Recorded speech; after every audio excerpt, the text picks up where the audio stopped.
Λοιπόν, καλησπερίζω τον Χρήστο Δοτουλιάτο, ο οποίος θα μας πει και αυτός λίγα πράγματα για την πρωτοβουλία κατά του ευρώ και της ΕΕ. Χρήστο, θέλω να σου ρωτήσω το εξής. Το ρώτησα πριν και στον Παναγιώτη το Μαυροειδή. Θεωρείς ότι στο σήμερα υπάρχει χώρος για μια τέτοια πρωτοβουλία και περισσότερο από χώρος υπάρχει ανάγκη για μια τέτοια πρωτοβουλία?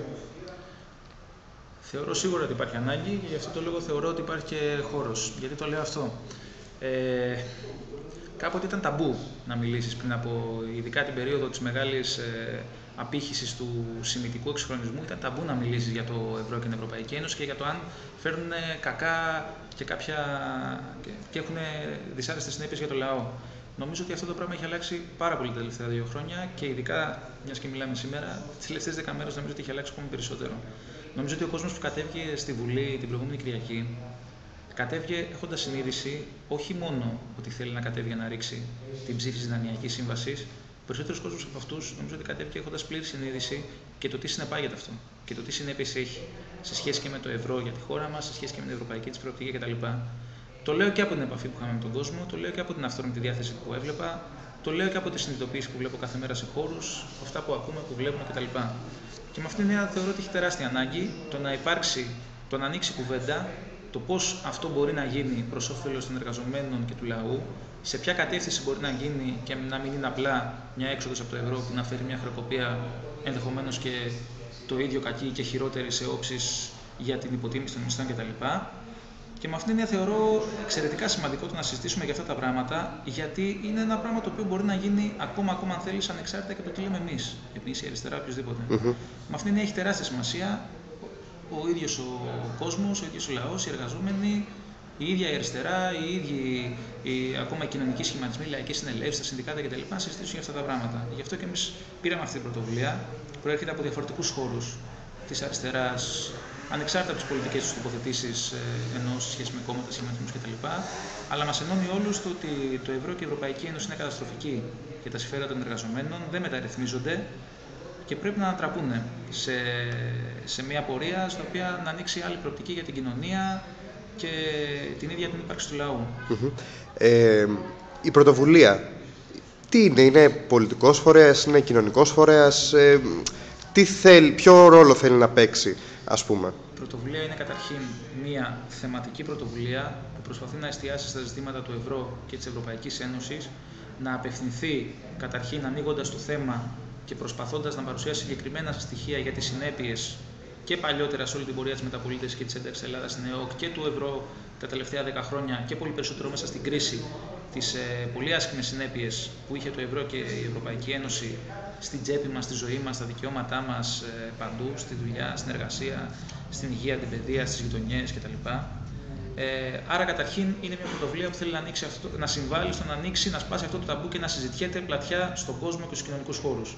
Κατά δεύτερον, προφανώς, είναι και μια πρωτοβουλία που θέλει, ανοίγοντας την κουβέντα στο λαό, να συμβάλλει και στο προχώρημα αυτής της κουβέντας και στην ίδια την αριστερά και στα πολιτικά υποκείμενα, για να μπορέσουμε πράγματι κάποτε να ενοποιηθούμε γύρω από κάποιες επεξεργασίες και από ένα πρόγραμμα που εγώ θεωρώ ότι μπορεί να είναι το ικανό και αναγκαίο για να μπορέσουμε να ανατρέψουμε αυτή την κατάσταση του μνημονίου, του δουνουτού και της βαρβαρότητας που ζούμε και να μπορέσουμε να ανοίξουμε κάποιους άλλους δρόμους διαφορετικούς για μια άλλη κοινωνική οργάνωση προς όφελος των εργαζομένων, πιο δημοκρατική,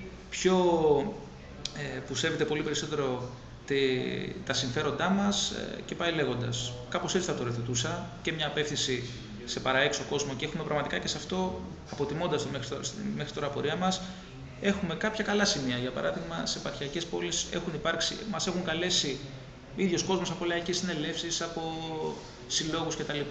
Να παραστούμε σε κάποιες συζητήσεις, πέρα από τις συζητήσεις που οργανώνουμε και μόνοι μας, και απήχηση, ανεξάρτητα από το αν συμφωνούσαν ή διαφωνούσαν, και η θετική απήχηση ότι βρήκαμε πολύ κόσμο που συμφωνούσε, αλλά και το ενδιαφέρον ακόμα και κόσμο που μπορεί να μην είχε ξανακούσει τέτοιες απόψεις και καταρχήν να μην συμφωνούσε απόλυτα, ήταν πολύ μεγάλο.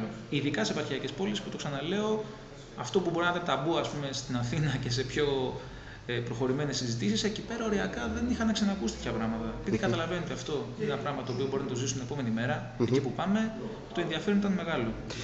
Και κάτι τελευταίο.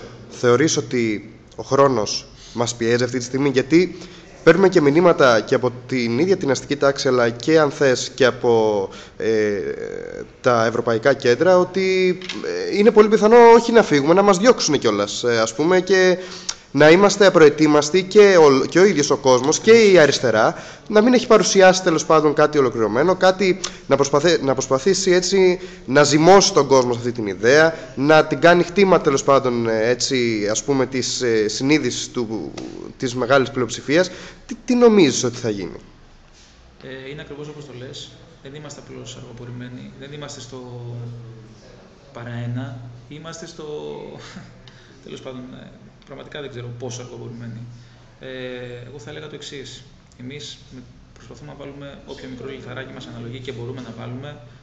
Ξέρουμε και οι ίδιοι ότι ο πύχης είναι πολύ πιο ψηλά και από αυτά που κάνουμε αυτή τη στιγμή, και εμείς σαν πρωτοβουλία και ευρύτερα σαν κίνημα, σαν αριστερά, σαν κοινωνικές οργανώσεις, συνδικάτα, σωματεία, λαϊκές συνελεύσεις. Ξέρουμε όμως ότι αυτή τη μάχη πρέπει να τη δώσουμε. Γιατί αν δεν τη δώσουμε και αν δεν προσπαθήσουμε να τη δώσουμε, θα είναι ακόμα χειρότερα τα πράγματα. Δεν έχουμε επιλέξει εμείς τη στιγμή, δεν έχουμε επιλέξει το γήπεδο, δεν έχουμε επιλέξει τους όρους που διεξάγεται.